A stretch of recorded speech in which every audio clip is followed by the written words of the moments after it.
Sou Delmir Carvalho, sou produtor, sou apresentador do programa Empreendedor Mineiro, tá? Tá rodando toda sexta-feira às 18 horas na TV Universitária, canal 12 da Claro e também no canal do YouTube da TV Promove. Vão lá no canal do YouTube, curte, dá o feedback pra gente também, né? Que ele fica gravado dentro da disponibilidade de vocês acessem lá, tá? Outro canal de feedback também é o nosso e-mail, empreendedormineiro@somospromove.com.br, tá? E a proposta nossa aqui é trazer empreendedores com propostas, com ideias, com cases de sucesso para compartilhar com vocês aí, tá? E hoje eu tenho o privilégio de entrevistar o Caio Pereira, vamos entrar no mundo da tecnologia, no mundo da IA. Vocês vão gostar muito do que está para vir aí. E aí, Caio, quem é você, meu cara? Além de filho do meu querido amigo e parceiro Edgar Pereira. Faça favor. Obrigado, Elmir. Obrigado por me receber. É um prazer estar aqui. Parabéns pelo canal, parabéns pelo tema, né? Assim, quem estiver assistindo a gente é bem interessante ter essa oportunidade, né? De, primeiro, eu compartilhar aqui, mas vocês também assistirem, acho que é bem interessante ter o contato com esse mundo, né? Do empresário, do empreendedor mineiro. Acho que é bem interessante, ainda mais com uma parceria fantástica, umas aulas, né? Do Delmir, que eu já conheço já há algum tempo. Pessoa fantástica. Bom, quem que é o Caio? Olha, eu sou de BH, sou casado, tenho 2 filhos. Eu comecei aqui em BH, estudei no Promove, inclusive, né, primeiro, segundo, terceiro ano, por sinal. E já era apaixonado por tecnologia. Meu pai, até falando do meu pai aqui, ele trabalhava numa época na Telemig, foi para o interior, eu comecei a ter amigos que gostavam de tecnologia, eu sempre fui um pouco apegado com tecnologia, comecei a gostar muito da área, né, mas sempre foi um hobby, né? E eu lembro que com meus 14 anos, 15 anos, eu virei um site com um amigo, criando o primeiro site, na época usando Notepad, usando ferramentas bem rústicas assim para criar um site, é o que tinha na época, né? E, bom, isso tem um bom tempo, né? O tempo voa, mas depois comecei a trabalhar já, antes mesmo do vestibular, trabalhar com meu pai, inclusive, no Instituto de Pesquisa, e comecei já a entender como que uma empresa funcionava, até fazer o vestibular para a ciência da computação. E foi quando a minha paixão por tecnologia começou a fazer mais sentido. Na época eu lembro que até na hora de preencher o vestibular, eu pensei em fazer administração, muito por influência do meu pai também. Eu gostava do marketing, né, que é a área principal dele, mas acabei indo por tecnologia, na dúvida se era um hobby, vendo lá, não, tecnologia é a profissão do futuro, tecnologia é isso, é aquilo, e sempre foi muito interessante, porque tecnologia, você pode trabalhar para resolver um problema muito específico, mas quando você olha para a tecnologia, ela tem tudo. Né? A televisão tem tecnologia embarcada, né? Tudo que você usa hoje em dia tem tecnologia. Então, deixa eu só dar um destaque aqui. Olha que interessante, muito novo, ele buscou a paixão dele. É importante a gente ter eu vou fazer um processo interno, meu conhecimento e ver as minhas habilidades. E você teve essa oportunidade. É uma oportunidade mesmo. Eu não fiz por necessidade, né? Assim, eu tive esse privilégio de conseguir escolher realmente o que eu queria fazer, achando que era um hobby ou não. E a minha dúvida era será que isso vai dar negócio, né? Interessante. Né? Fiz.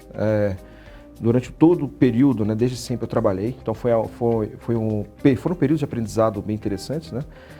Eu lembro que aqui em Belo Horizonte mesmo, comecei a trabalhar como desenvolvedor de software muito cedo. Então, gostei de trabalhar com fábrica de software, como desenvolvedor mesmo, gostava de fazer código. Mas eu sempre tive uma curiosidade diferente do desenvolvedor daquela época, que hoje está se transformando de forma muito clara, né? Quem trabalha com desenvolvimento de software, ele não está ali para criar um código, né? Você já viu código? Já trabalhou? Beleza, mas quando você está mexendo no seu celular, você não vê o código. Por trás ali, existe código, tem tecnologia, né? Só que ela está resolvendo um problema seu. Quer enviar uma mensagem, quer gravar um vídeo, né? Aqui, para mandar essa mensagem para outras pessoas. Então a tecnologia está para resolver um problema. Eu sempre tive essa percepção, essa visão, né? Naquela época eu sempre tive essa curiosidade, essa visão sobre o problema que a gente deveria resolver para chegar ao resultado do negócio. Então eu tive essa visão diferente e na época as pessoas ainda eram muito fechadas. Elas trabalhavam, o desenvolvedor de software trabalhava recebendo uma folha de um papel e entregava exatamente o que a folha de papel pedia, e não o cliente, não a pessoa que está por trás. Você criou um diferencial para você nesse momento. Sim. Porque, usualmente, desde as minhas experiências, as pessoas não tinham essa capacidade de puxar essa dor. Você entendeu como que eu puxo a dor do mercado, como que eu vou customizar um produto para atender essa condição de... Realmente, para a época, você foi só na frente. Isso criou um diferencial para sua pegada, né? E essa escalada empreendedora sua aí, hoje você está com uma startup, fala um pouquinho dessa startup aí.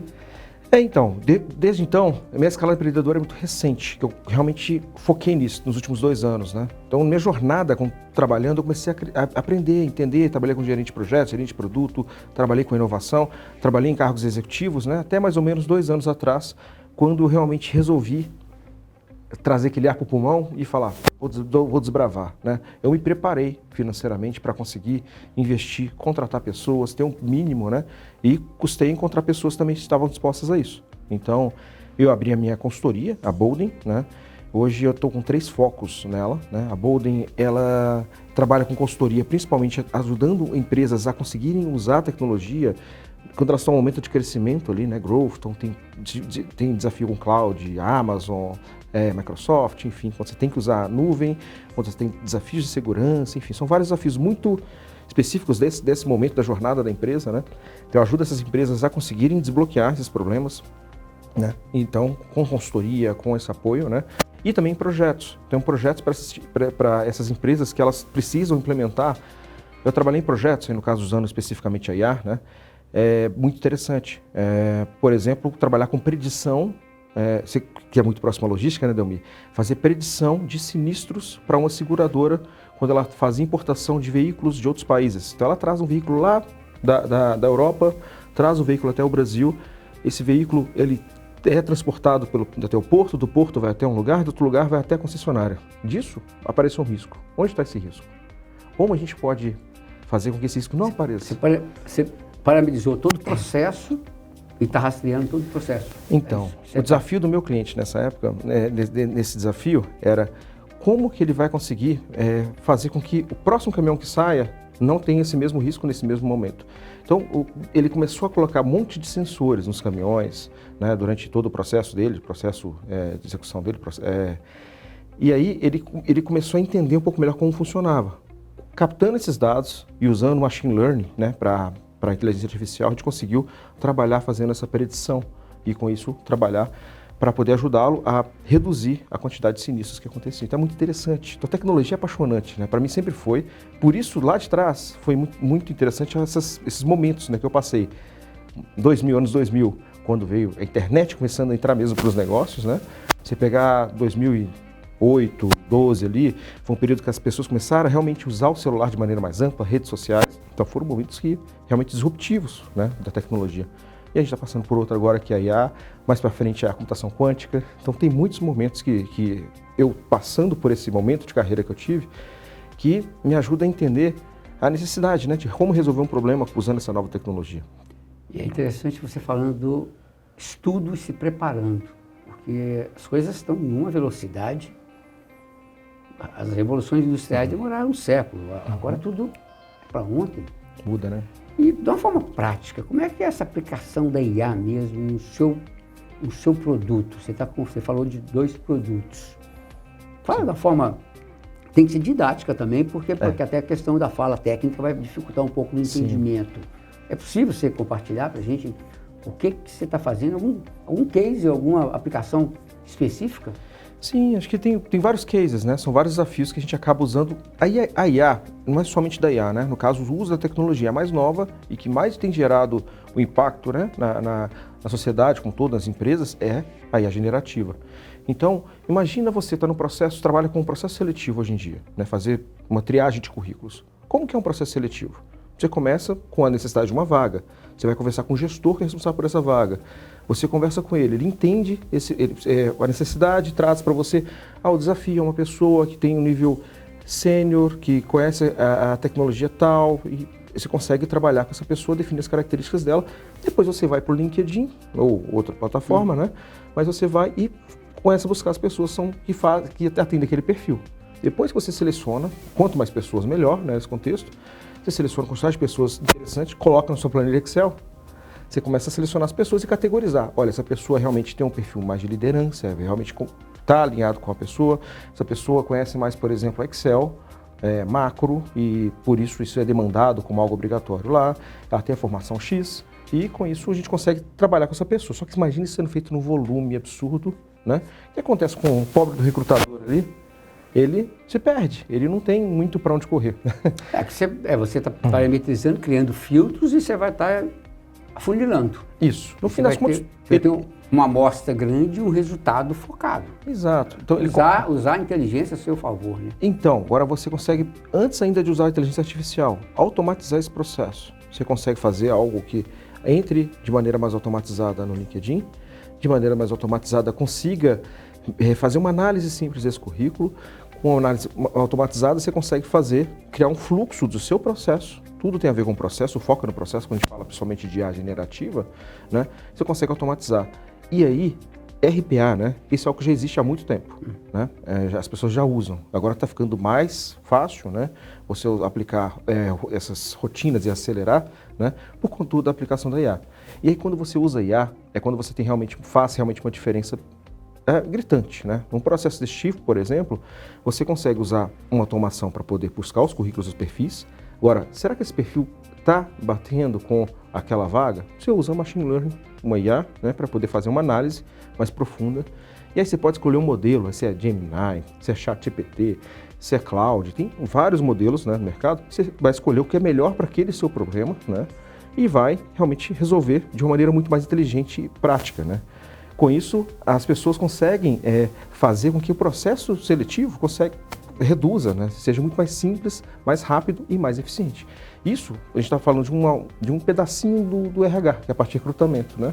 Mas você pode aplicar para tudo, para a área financeira, para a área marketing também, né? Negócios, então tem muitas aplicações, né? Marketing, por exemplo, você pediu outros cases, né? Marketing, ele tem um desafio, né? Por exemplo, de fazer criações constantes, né? E você não precisa ficar fazendo aquela parte maçante de fazer o detalhe, a criação, etc. Fazer os testes, que antigamente era algo muito manual, né? Então, você consegue pedir para a própria IA te ajudar e apresentar opções. E aí você vai ajustando de acordo com aquilo que vai sendo melhor para o seu contexto. Qual que é o seu objetivo daquela campanha? Então, ela te ajuda a criar a campanha, te ajuda a criar o texto. Não sozinho, você está sempre ali direcionando. Então, quando você direciona, sabe, prompt, a pessoa cria seu prompt. Basicamente, o prompt, ele direciona aquilo que você quer. Então, você fala, o contexto é esse. A campanha é para isso, para aquilo, o objetivo que eu quero atingir, tal. Você treina a IA com isso e ela te dá o resultado, que vai ser a imagem, que vai ser o texto. E com isso você consegue atingir, né, criar várias opções e ver o que melhor trabalha o seu público. Então, você está buscando conteúdo, trabalhando no conteúdo, colocando a sua criatividade no processo. Isso. Estou lembrando uma entrevista recente do Silvio Meira. Você conhece o Silvio Meira, um pesquisador da ciência de dados aqui no nosso Brasil. E ele estava falando um pouco da criatividade. Sim. E no momento que ele falou da criatividade, ele falou de construção de vídeo. E ele falou que tem muita gente pegando a IA para construir o vídeo. E ele alertou o pessoal. Tem que usar a criatividade, colocar um diferencial, porque senão o seu cliente não vai te contratar, ele vai contratar IA, direto na IA. Como é que você está vendo isso aí? Esse uso da criatividade, eu falo muito do atributo analógico nosso, que isso aqui é um atributo analógico. Então isso aqui nós não vamos passar isso para IA. Exato. Mas eu tenho que usar a minha criatividade. Como é que você está vendo essa fala do Silvio Meira? Faz favor. O Silvio Meira é um monstro, né? O Silvio Meira é uma pessoa fora da curva, já tive o privilégio de acompanhá-lo, acompanho sempre, né? Mas ver palestras ao vivo dele é uma pessoa realmente fora do comum. Quem não conhece, procura Silvio Meira, que ele é uma pessoa que realmente vale, né? Realmente traz reflexões. É uma lenda da tecnologia do nosso Brasil, né? Ele quer acompanhar. Ele está mergulhado justamente nesse mundo que a gente está falando aqui sobre, somente IA generativa e outros, né? Mas a questão sobre criação com a IA, né? O interessante é que a área de criatividade, a criação, poucos anos atrás, era pensado que seria a última área que a IA iria dominar. A IA só ia dominar a parte, né, de processos e eficiência, né? Mas a criação seria eternamente humana, né? Você pode ver, pega em posts de 4 anos atrás, 5 anos atrás, todo mundo falava, não, fica tranquilo, você não vai perder seu emprego. A IA não vai fazer isso, porque é só você ser mais criativo. O ser humano é criativo. Era essa a regra do jogo para não perder o emprego. Essa era a grande conversa. Mas o que acontece é o seguinte, a IA ela consegue reproduzir cenários de maneira rica, né? E fazer criações assim, fantásticas, né? Assim, então, ela consegue ajudar nesse processo de criação de forma muito interessante, né? Tá trazendo um contexto aqui de um amigo meu que é músico, né? Ele trouxe para mim um caso, né? É o seguinte: se você for procurar no Spotify hoje, existem playlists completas criadas pela IA, né? Isso é criatividade pura, né? E aí quando você vai ouvir aquela música, é uma música boa, não é uma música ruim. Só que ela nunca sai daquele momento mediano, sabe? Aquela, pelo menos a que eu vi, e a maioria que eu tenho visto, elas recriam contextos que as pessoas gostam de ouvir. Por exemplo, você gosta de ouvir rock com MPB, você gosta desse ritmo, etc. Ela pega o que a maioria das pessoas gosta de ouvir, que ela gosta de escutar, né, de conteúdo que ela gosta de consumir, ela empacota tudo e coloca para a maioria das pessoas ouvirem. Então é algo gostoso, só que vai ficar sempre na mesma. Depois de um tempo começa a ficar chato. É uma coisa que realmente não agrega tanto. E aí a reflexão beleza, ela vai substituir os músicos? Eu tive uma conversa muito interessante com esse meu amigo, porque ele é um músico que cria músicas fantásticas, MPB, tudo, e músicas bonitas, profundas, né? A IA, ela não vai ter esse mesmo poder de criação no nível que ele vai, porque se você criar é igual você criar um texto no ChatGPT. Você joga um contexto, ela vai criar aquele texto. Você vai colocar outro contexto, ela vai criar um outro contexto. Só que ela passa a energia, o que você quer. Se você não molda ela da forma que você quer, ela vai criar sempre a mesma coisa. E da mesma forma a música, da mesma forma tudo que você for criar. Então, o direcionamento, aquela pimentinha, aquele tempero mesmo, quem dá são as pessoas. Ela que vai usar a IA como ferramenta para criar algo a mais. Isso vale, inclusive, para o contexto da música. Para você criar uma música, você vai usar uma IA como uma ferramenta para você criar algo novo. E aí tem uma outra reflexão. Na verdade, as pessoas não vão deixar de ter acesso à música, a criar música. As pessoas que não têm acesso hoje, elas vão poder criar mais. Então, é uma reflexão que a IA traz, aí vai para todas as áreas, vai para a medicina. O médico do futuro, né, vai poder atender muito mais pessoas. Não é que vai acabar a profissão do médico. Então, a gente vai conseguir usar a IA para um bem da sociedade, para conseguir ampliar a capacidade dos profissionais que já usam hoje, né? Obviamente, as pessoas vão ter que aprender a usar essa ferramenta nova, assim como toda disrupção tecnológica a gente teve que fazer, né? Mas é algo que vai, pensando na sociedade como um todo, num negócio, né? A gente vai ter que se transformar e vai ser algo que eu vejo no futuro como algo muito positivo. Eu acho que nós temos que ver isso como oportunidade. Sim. E estudar, aprofundar. Você fez um comentário, a gente estava nos bastidores aqui, antes da gente entrar aqui, você fez um comentário interessante. Você, complementando sua fala, você falou o seguinte: o músico top, ele continua top. O mediano vai elevar o repertório dele, e o inferior vai subir um pouco, porque ele vai buscar informação. Sim. Ele vai usar a condição, a criatividade dele. Isso vale para qualquer profissão, é isso aí. Eu acho que nós temos que saber fazer uma boa pergunta para ter uma boa resposta e evoluir esse diálogo. Exatamente. Eu acho que é igual no momento que você está num processo de desenvolvimento de uma ideia, você vai conversando com as pessoas que estão envolvidas no processo e vão construindo junto. Sim. Você pode usar um livro, você pode usar um artigo, você está usando já. Sim. E sempre foi assim, não? Sim. Minha filha estava usando hoje para criar uma receita. Em vez de usar um site de receitas, que uma pessoa criou, ela está usando um IA para criar uma receita que foi usada baseada em outras receitas. No caso dela, ela traz várias fontes, porque ela queria uma receita muito específica, não queria algo padrão, ela queria criar algo novo. Sim. É usando a criatividade que um site, para a idade dela, não conseguiria usar. Então, você consegue criar, ela estava criando um cupcake novo, usando morango e tal, e ela criou algo que não é algo simples de achar no site, ela conseguiu fazer algo novo. Mas ela foi dialogando, foi evoluindo e colocando perguntas para chegar no produto. Exatamente. É isso que ela fez. Exatamente. Agora, quanto a esse desafio que vai gerar desemprego, vai gerar desemprego A, mas vai gerar emprego B? Sim. E como que eu vou me adaptar nisso aí? Eu acho que nós temos que nos adaptar. Sim. Vai caber todo mundo lá do seu nível? Não. Mas, é igual você falou, eu vou ter condições de atender o maior volume da população, eu vou melhorar a competitividade do país e das empresas. Acho que nós temos que olhar para esse lado aí. Tá? Eu gostaria de bater uma bola com você na educação. eu deparei com uma fala da Fundação Dom Cabral. E a fala da Fundação Dom Cabral, ela fala de um projeto piloto na Universidade de Boston, que mostrou a pegada da IA, e ela fala de 3 lições. Primeiro, ela fala de foco em processo. Segundo, ela fala de políticas claras de uso. E terceira, ela fala da voz humana. Então, ela está chamando para uma reflexão que não é o Ctrl-C e Ctrl-V. É isso que você acabou de falar anteriormente aí. Como é que eu vou usar o potencial e vou aperfeiçoar o que eu estou pensando que eu tenho que aplicar. Exatamente. E como é que você vê esse olhar contra a utilização pelos estudantes, dentro dessa pegada da Fundação Dom Cabral aí? Que é uma preocupação nossa aqui, porque,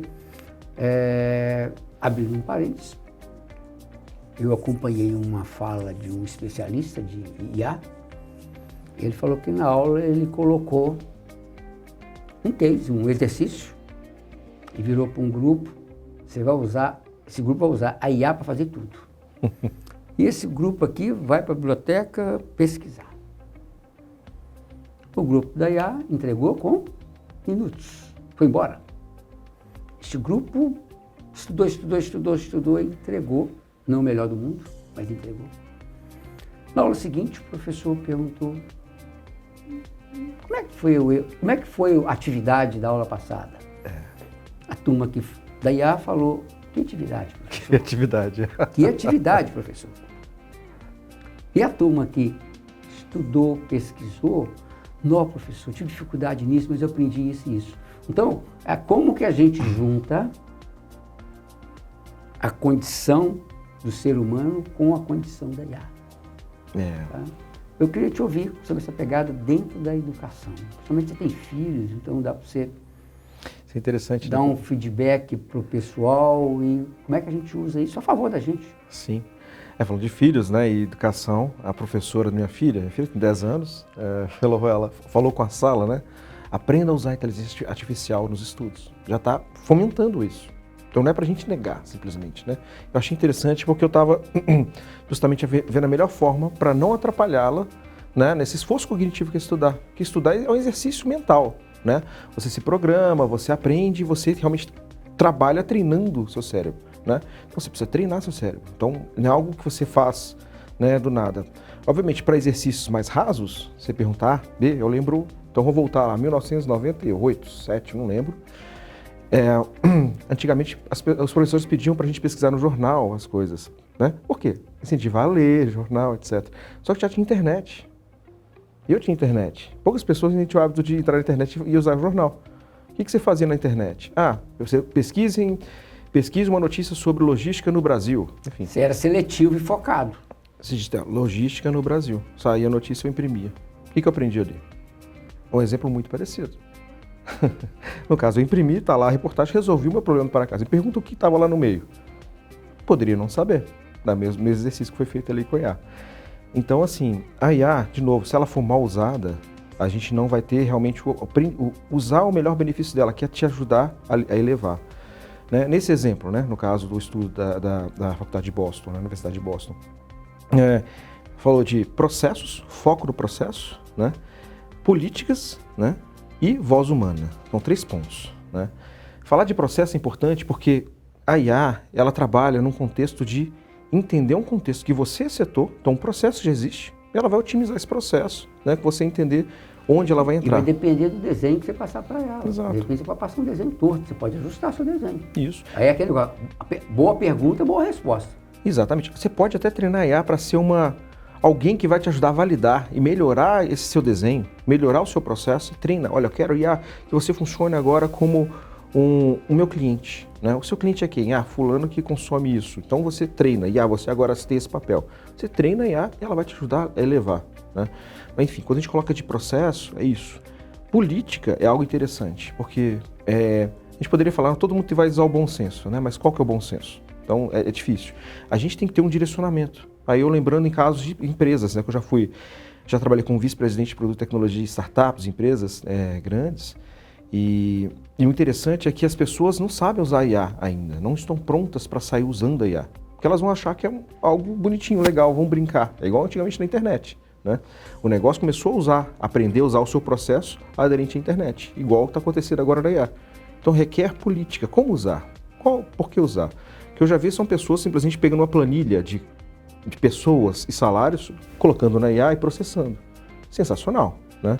Mas se você não tem os padrões, né, dentro da sua organização para usar aquilo é exposto. Então tem formas de você usar a ferramenta de maneira apropriada e segura também. Então usar a política é importante, né? E aí vamos para a questão da voz humana, principalmente na educação. É muito importante você ter esse toque, sabe? As pessoas moldando a IA. Ela que direciona essa parte dos processos e a forma, o resultado que você quer atingir. A gente sempre vai olhar, olhando no contexto assim, de negócio, vai ser sempre o cliente, da educação ali o aluno no aprendizado. Então, qual o objetivo da IA na educação para o aprendizado daquele aluno? Então, a forma que você pergunta, que o professor, né, vai ter que trabalhar os alunos, vai ser diferente do que fazer uma pergunta simples. Então, esse professor, por exemplo, ele fez um teste. E aí, o que você aprendeu? Né? Isso, né, a pessoa que usou uma IA simplesmente por usar, né, IA pela IA, pegou, foi igual eu fiz o meu trabalho lá em 1900 bolinha, pegou, imprimiu e está ali o trabalho. Nesse momento não agregou valor para você. Nenhum. Tá? Então acho que é isso que tem que trabalhar um pouco na conscientização das pessoas para usar para o bem. Isso. Um tópico anterior é a regulamentação da IA. Como é que você está vendo esse debate aí? O debate está aí. Qual é o seu olhar? É um assunto complexo, né? Porque primeiro, você perguntar para quem está fazendo a regulamentação, fala o que é IA. Então é um conceito amplo, né? Então é igual a regulamentação da internet. É importante você saber os limites, né? Regras básicas, pelo menos. Né? Regras básicas. Direitos autorais, por exemplo, da música, né? Eu criei uma música usando IA, só que ela usou o quê? Ela usou outras 30 músicas ali para eu poder criar essa mesma música. Então, quem tem um direito sobre ela? Um veículo autônomo, ele previne muito mais os riscos, né, de um acidente de carro. Uhum. Só que ele vai acontecer um acidente. Quem é responsável por aquele acidente? Se você não tem uma regulamentação, como é que fica? Como é que a lei absorve aquilo? Na verdade, o dono do carro não estava nem dirigindo. Outra coisa que está no debate também é essa questão do vale tudo. Eu acho que não vale tudo. Eu acho que nós temos que ter os princípios éticos da transparência. Eu acho que não pode valer tudo. Eu acho que tem limite isso aí. É complexo a mediar isso e como conduzir. Então, mas é uma discussão longa. Eu acho que isso aí é complexo mesmo, não é fácil. Não é fácil, mas tem a ver com a regulamentação e é necessário, né? A gente está falando de políticas numa empresa, a gente está falando de regras para a gente trabalhar uma sociedade, que são vira desordem. E aí ela é uma ferramenta tão poderosa e ela mais para frente, a gente está começando a trabalhar com computação quântica, isso se tornando uma realidade também para a sociedade, de alguma forma ficar acessível, é uma ferramenta que se não tiver cuidado, regra, uma regulamentação mínima, vira algo que a gente perde, vira o caos. A gente não tem como controlar algo que é tão poderoso que ao mesmo tempo... E a governança, nossa pessoa física, família, empresa, governo, ela é fundamental. Sim. São regras. Qualquer situação tem que ter regras, Sim. não é de outra forma. Sim. Eu acho que é por aí. Aqui, uma outra inquietação do empreendedor, todo empreendedor tem uma dificuldade de precificar. Como é que é a sua estratégia de precificar? É por produto, por projeto? Como é que é isso? Como é que você está conduzindo isso? No geral, é uma dificuldade muito grande. Como é que você está nessa pegada aí, sua empresa? Essa pergunta é muito interessante, porque ao mesmo tempo eu trabalho com vários empreendedores que começando suas startups. E muitos morrem por isso.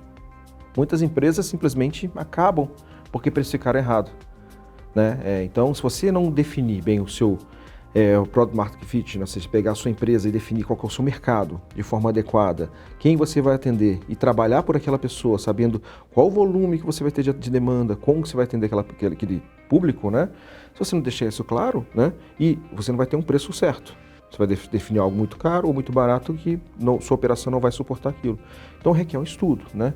Então, para cada tipo de empresa, né, quando eu falo em tecnologia, né, a gente tem vários modelos de precificação e o interessante, quando a gente fala de tecnologia, a gente atende vários tipos de mercado, vários tipos de clientes. Né? Então, clientes grandes, médios, pequenos, de clientes que estão querendo resolver um problema específico, clientes que estão querendo resolver um problema mais amplo, né?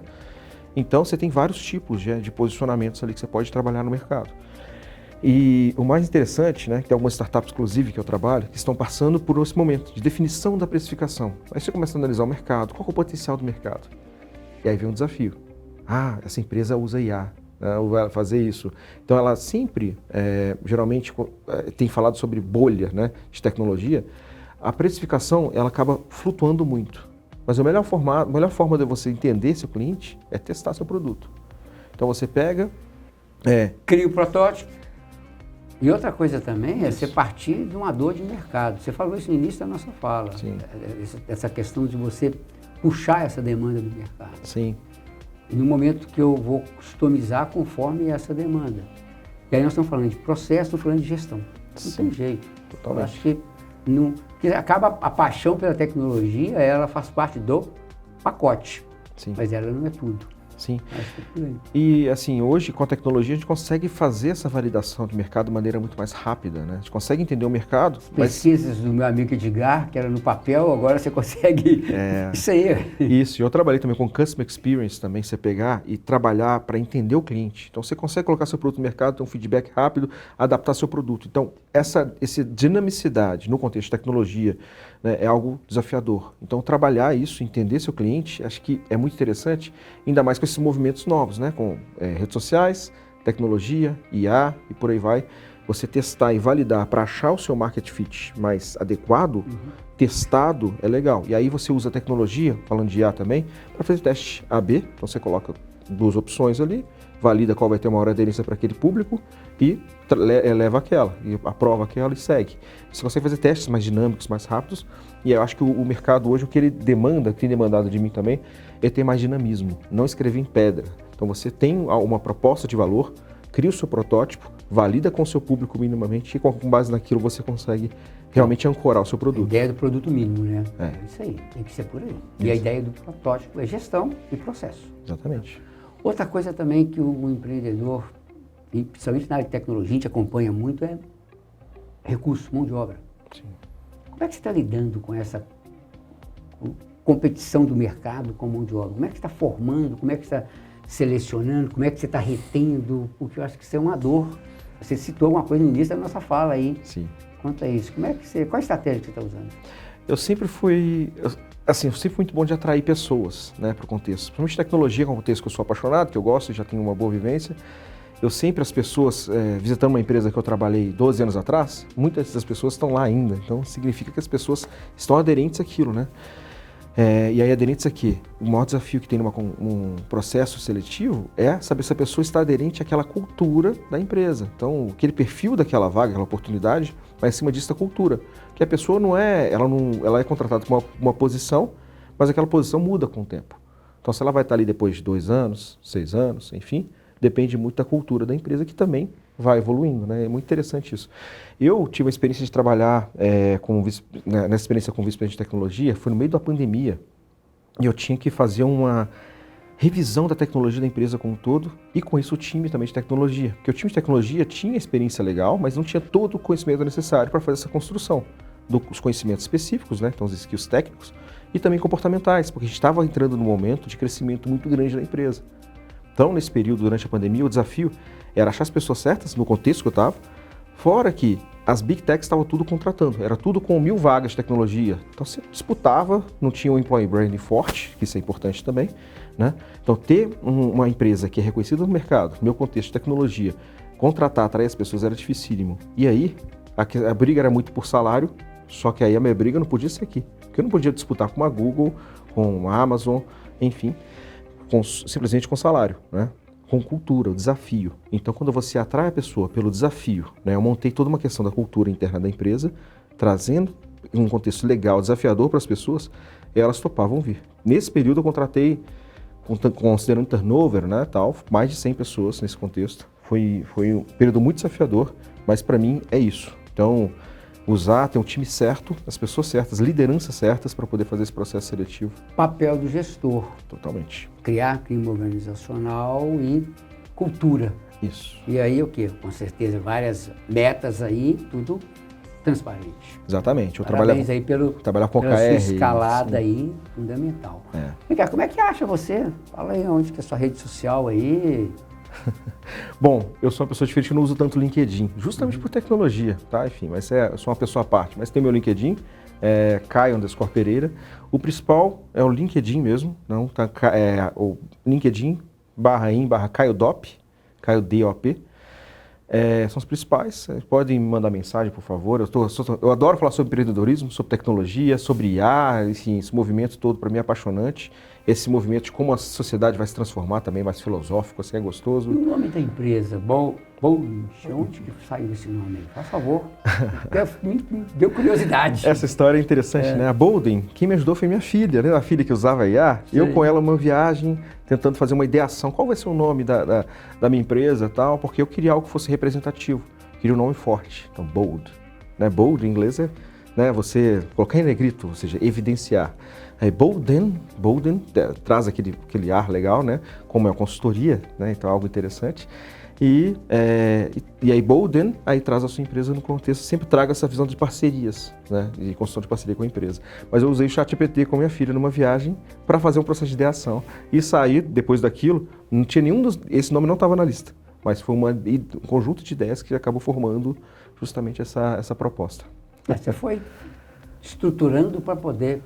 E é assim que funciona, vão pegando as ideias e vão construindo junto, né? Exato. Nós estamos encerrando, mas deixa suas considerações finais aqui e também as duas palavras desse aprendizado, desse momento aqui que você compartilhou com a gente. Eu acho que é importante você dar essa mensagem para o nosso público, por favor. Primeiro é agradecer o convite, sou o professor Delmi, todo mundo que está acompanhando.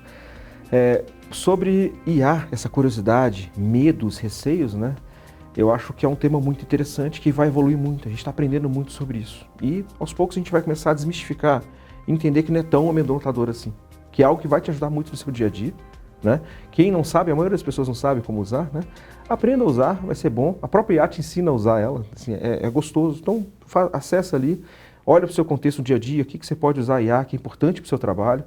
Né? Olha para o seu contexto de trabalho, né? Caso você vai criar uma prova para um aluno, o aluno vai discutir, fazer um estudo de um tema, usa de forma inteligente, usa de forma que vai te agregar, porque não adianta você fazer um trabalho agora, né, feito 100% pela IA também, usando de maneira adequada, e no futuro você não tem um emprego, porque você usa ela de maneira adequada e ela que estava trabalhando por você. Então você vai ser essa diferencial, você usando a IA de forma muito mais apropriada, você vai ser o profissional do futuro que vai ter esse vai trazer esse diferencial todo para o negócio, para sua vida também. Enfim, é algo que é muito gostoso discutir. IA e diferencial. Isso. Eu acho que realmente cirúrgico nessa sua fala aí. Tá? É isso mesmo. Ô Caio, eu só tenho que agradecer, foi maravilhoso esse momento que nós compartilhamos conhecimento aqui com o pessoal, tá? E vamos ficar por aqui, tá? Segue a gente na nossa rede social, o nosso programa está no ar toda sexta-feira às 18 horas, no canal 12 da TV Universitária, da Claro, tá? E no canal do YouTube da TV Promove, tá? Um beijo no coração de vocês aí, da minha querida amada, das minhas filhotas e do meu netinho.